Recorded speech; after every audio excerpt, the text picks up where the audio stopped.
Hey guys, VR&R back today. Today we're going to be getting on a new video, hopefully doing the last snowmobile of the season. This is my 1972 Arctic Cat Panther, and it has a Polaris Indy. You can't really see it, but it's got a Polaris engine. I swapped into it, and this thing needs a lot of work, guys. This thing, the gas tank is rotted out, so I need to come up with a better solution for the gas tank. The exhaust needs to be finished. The shocks are missing on the skis. There's a few other things, but we're gonna see if we can get this thing to pop over, and we're gonna do some work to this thing today. So let's get right to it, guys. Alright, guys. As you can see, she's been sitting outside. She's full of snow, and as you can see, our chain case is completely disassembled. We need to fix some exhaust welding. We gotta do some welding on the exhaust, and the gas tank has no bottom in it. I cut the bottom of the gas tank out of it because it was rotted out. Alright guys, I'm gonna shoot this thing with a little bit of gas. It even comes with gas. Oh boy.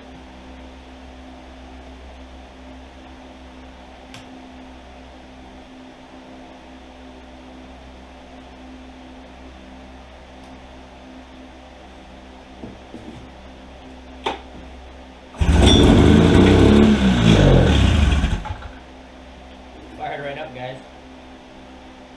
Let's do a little more.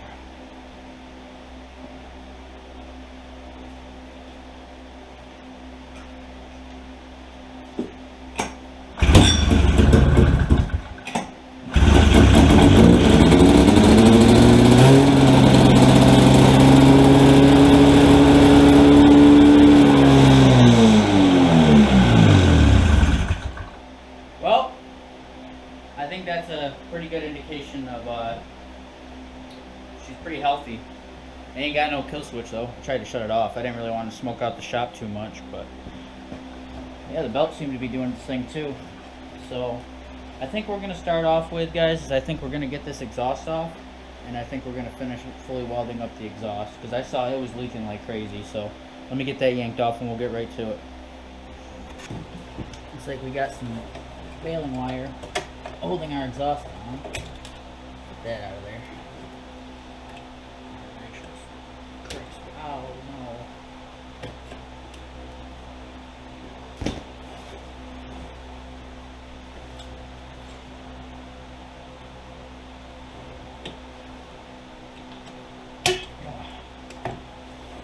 Alright guys, that really should be it.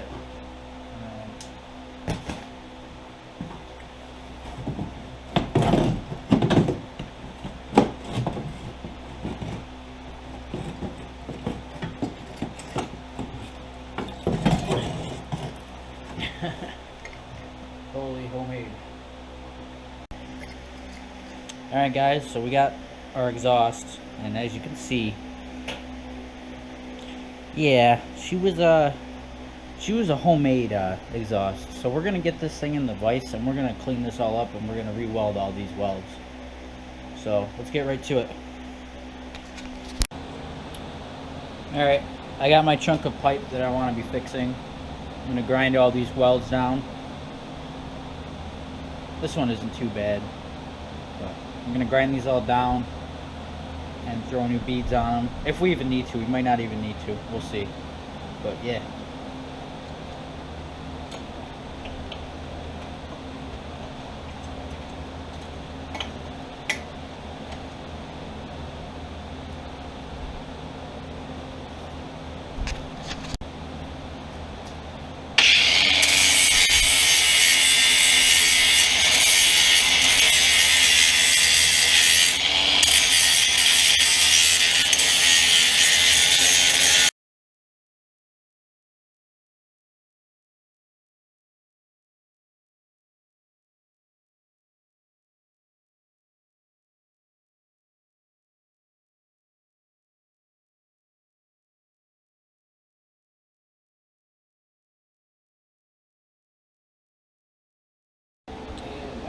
Alright, I got the welds all ground down, and I don't know if you guys can see all the holes that were there.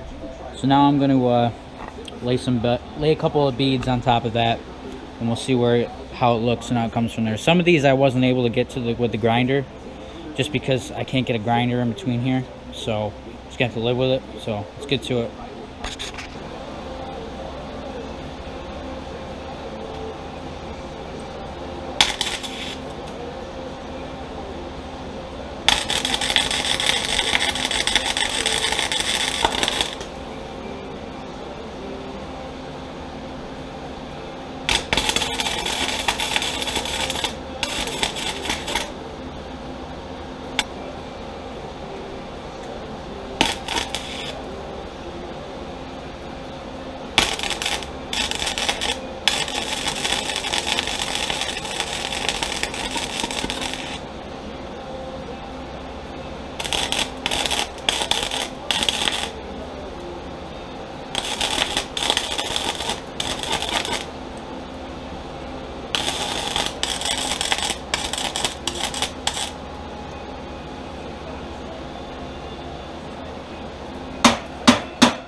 Alright guys, we got all the holes filled. Now we're going to hang this thing up and we're going to throw a coat of high temp paint on it.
Alright guys, here's our finished product.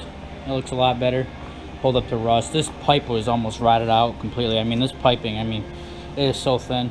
And I also threw a coat of paint on the muffler too. Might as well while I'm at it. So, alright, well that's drying. We'll get on to doing something else on the sled. Alright guys, so like I said, the gas tank has got some major issues going on. So let's go ahead and get the seat off the sled and we'll get the tank out and I'll show you guys what I'm talking about.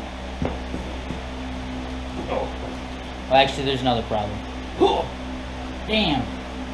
Steering is locked up.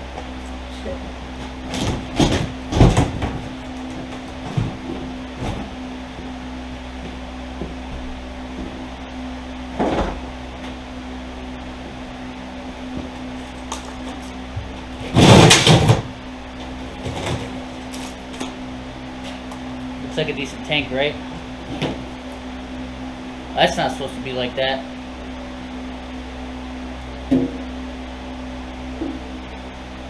So guys, my plan is this tank is not fixable. It's done. So my plan is I'm going to look up, I'm probably going to have to order one. I want to see if I can find a small boat tank or something. I'm going to measure this, put it inside of it, and put the filler neck where the gas cap is, and use this cover so it still looks original, but I have a plastic tank instead. So I don't need a tank this big. This sled isn't going anything more than my yard, so that's what I'm planning on doing. Because the tank, if it was just the bottom that was rotten, it would be okay, but there's pinholes everywhere. This whole area is, it's all junk. So that's what my plan is.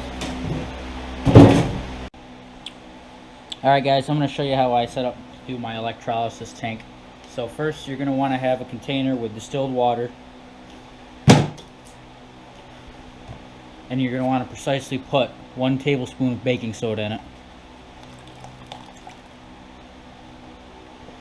And then you're going to need a junk piece of scrap metal. Right here I have this old stud out of a motorcycle head. You're going to take that, I'm going to mix it up a little bit. Alright. And then you're going to need, you can choose what amperage you want. Lower amperage the better.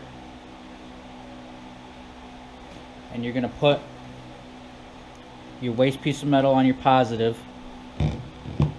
Stick that over there. And then the piece of metal that you're looking to clean up, you're going to stick your negative on. You don't want them to touch.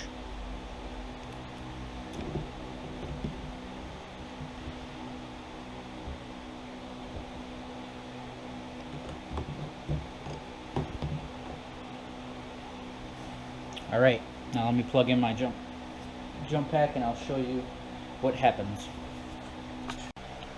Alright guys, I got my jump pack plugged in. I'm going to put it on the lowest setting. And we're going to go ahead and fire this thing up. And as you guys will see,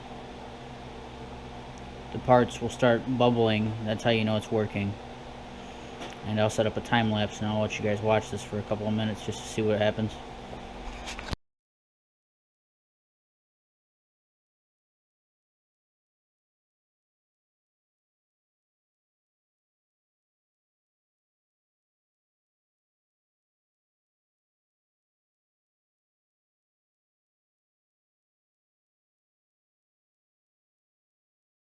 Well, alright guys, I think I'm going to end the video off here since I'm waiting for paint to dry and I'm waiting for that electrolysis bath to get done. That can take a long time. It can take up to 24 hours to get fully the way I want the chain to look. I want all the rust completely gone off of it. But yeah, I'm pretty excited to get this thing done, get this going, because you guys know what's up next after this last sled's done. It's that red thing right over there. Yeah, it's going to be fun. So alright guys, hope you guys have a good night. Like, comment, and subscribe. See you next time.